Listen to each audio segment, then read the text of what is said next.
Datanglah Siti Zainab yang sudah tumbuh dewasa dalam keluarga istimewa dengan didikan ayah dan ibu terbaik sepanjang masa.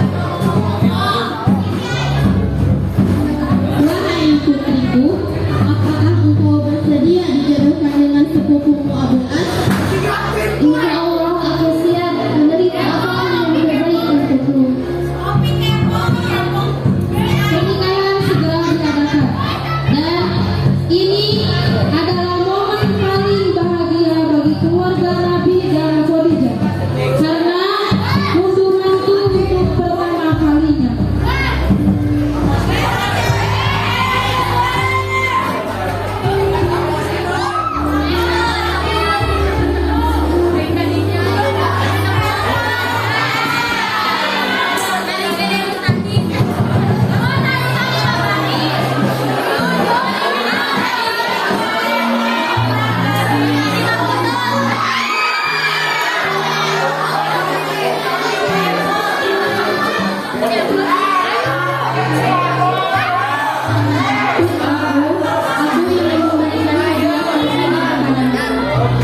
Jagalah baik-baik kalung ini hadiah dariku.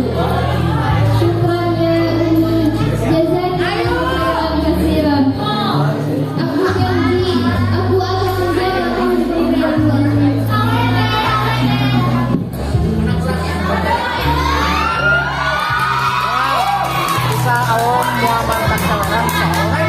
Atas pemberian Sayyidah Khadijah pada Zainab, sebuah kalung yang kelak akan membuat nama putrinya itu dikenal, penuh haru oleh jutaan orang sampai detik ini, yang membuatnya menjadi julukan Datuk Tiada, sang pemilik kalung. Hari demi hari, tahun demi tahun berlalu, ayah Zainab mendapat wahyu dan diangkat menjadi nabi. Semua putri Rasulullah termasuk Zainab tanpa ragu menyatakan keimanan. Sejak saat itu, hari-hari Zainab tak lagi sama. Berbagai ujian harus dihadapi oleh ayahnya, lebih-lebih dari keluarga dan kaumnya sendiri. Suatu saat, datanglah golongan kufar pada Abul As dan Zainab serta adiknya Ruqayyah dan Utbah bin Abi Lahab. Mereka menghasut pasangan keluarga Nabi Muhammad.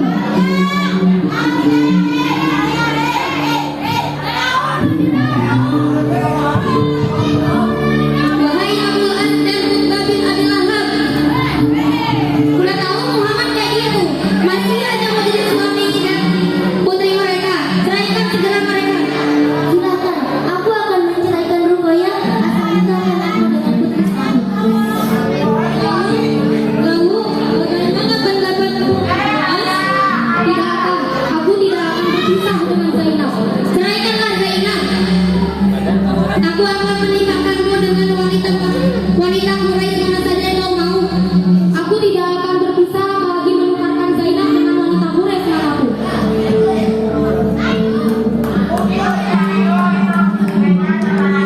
Abul As memang sangat mencintai istrinya.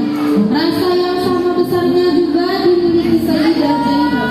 Tapi untuk masuk Islam, Abul As masih tidak mau karena merasa tidak mampu menghadapi konsekuensinya.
Dalam keadaan hamil, Zainab harus pergi untuk bertemu lagi dengan Nabi Muhammad.